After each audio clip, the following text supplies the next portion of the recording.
नमस्कार साथियों, बहुत बहुत स्वागत है, अभिनंदन है आप सभी का। मैं आदर्श पांडे इलाहाबाद विश्वविद्यालय से एक इम्पॉर्टेंट टॉपिक पे डिस्कशन करने के लिए आए हैं।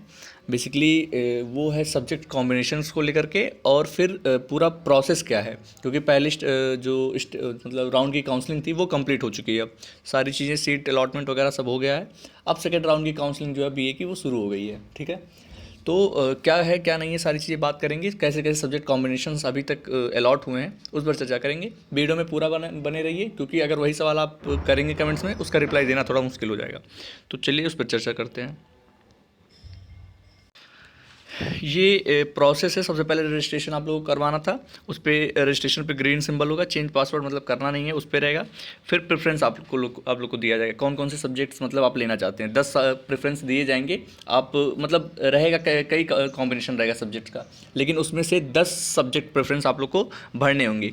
उसी में से कोई एक आप लोग को कॉम्बिनेशन मिल जाएगा। जैसे मान लीजिए मॉडर्न हिस्ट्री मिल गया, एजुकेशन, इकोनॉमिक्स, जो भी प्रेफरेंस में आप लोग भरे रहेंगे कि मुझे इन 10 में से कोई चाहिए। ठीक है, ये हो जाएगा। आप लोग डॉक्यूमेंट अपलोड करेंगे। ठीक है, डॉक्यूमेंट अपलोड करेंगे, उसके बाद वहाँ भी टीम बैठी होगी, वो आप लोग का डॉक्यूमेंट चेक करेगी और फिर डॉक्यूमेंट पे वेरीफाई करेगी। ठीक, उस पर ग्रीन सिंबल हो जाएगा। उसके बाद तब सीट अलॉटमेंट आप लोग की होगी। सीट अलॉटमेंट पे जब हो जाएगा, ग्रीन सिंबल लग जाएगा, उसके बाद तब फिर आप लोग को पेमेंट करना है। पेमेंट सही ढंग से हो जाता है, उसके बाद आप लोग का पेमेंट सक्सेसफुली दिखा देगा, ग्रीन सिंबल लग जाएगा। उसके बाद जो अगली प्रक्रिया है, वो सीट लॉक्ड हो जाएगी। उसके बाद सीट जब लॉक्ड हो गई तो यहाँ से आप लोग का एडमिशन जो वो कम्प्लीटली हो गया है। आप लोगों को क्या करना है कि एडमिशन कार्ड और फीस रिसिप्ट मिलेगा, वो उसका स्टेटस दिखेगा कि मतलब हो गया है सही ढंग से सारी चीज़ें कि नहीं, वो हो जाएगा। उसके बाद फिर लास्ट में आप लोग को उन दोनों का जो है प्रिंट आउट निकलवा लेना है, एडमिशन कार्ड का और फीस रिसिप्ट का। यहाँ से आप लोग की जो है एडमिशन कम्प्लीटली सक्सेसफुल हो चुकी है। अब सब्जेक्ट कॉम्बिनेशन पर बात कर लेते हैं। तो ये आप लोग के सामने सब्जेक्ट कॉम्बिनेशंस की लिस्ट है। ठीक है, तो क्या करना है आप लोग को, जो जितने भी कॉम्बिनेशंस मिल रहे हैं, मतलब लगातार उसमें मान लो 50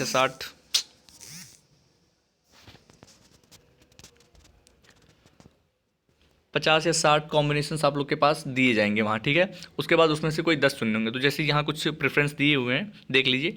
पहला है मान लीजिए economic defence study English literature, इन्होंने प्रेफरेंस में फर्स्ट इसको भरा है। ठीक है, तो ऐसे ही लगातार economic geography English literature, economic political science, ancient history, economic psychology, anthropology, medieval history, economics English language, medieval history, economics philosophy, medieval history geography English literature, modern history economics philosophy, modern history education English literature, modern education political science, और ऐसे करके लगभग 10 से 12 combination इन्होंने भरे हुए हैं। ठीक है, ये आप लोग को प्रेफरेंस ऑर्डर जैसे लगातार मतलब हर सब्जेक्ट कॉम्बिनेशन के आगे उसका ऑर्डर लिखा जाए कि ये पहला है, दूसरा, तीसरा है। तो जो जो आप लोग को चुनेंगे उस सब्जेक्ट कॉम्बिनेशन को लिखेंगे और उसका जो ऑर्डर है वो भी साइड में लिख देंगे। ठीक है, तो उसके बाद से जो भी अगर मान लीजिए वो सब्जेक्ट कॉम्बिनेशन अवेलेबल है आप लोग के मार्क्स के हिसाब से, तो वो आप लोग को अलॉट हो जाएगी। उसके बाद फीस पेमेंट वगैरह कर देंगे।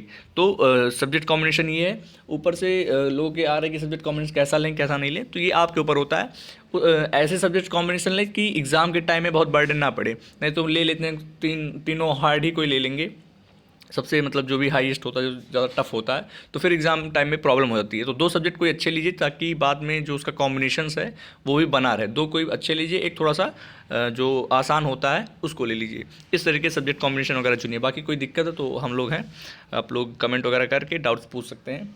और बीएससी के सेकेंड राउंड की जो कट ऑफ है वो मे भी कल परसों के बाद आ जाए। बीकॉम की भी कल परसों में ही आएगी, और बीएलएबी का जैसे ही कंप्लीट होगा प्रोसेस फिर उसका भी आ जाएगा।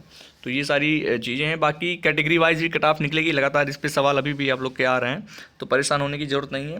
कैटेगरी वाइज भी कट ऑफ आएगी, और अगर इस अनरिजर्व कैटेगरी में आपकी हो रही है तो ले लीजिए, नहीं तो फिर कैटेगरी वाइज आती है उसमें भी ले सकते हैं। सब्जेक्ट कॉम्बिनेशन अगर अच्छे होंगे तो वहाँ भी आप लोग को मिल जाएंगे। ये सारी चीज़ें हैं। बाकी टेलीग्राम वगैरह पर जुड़े रहिए, वहाँ अपडेट जल्दी मिल जाता है। चलिए, धन्यवाद। जय हिंद, वंदे मातरम।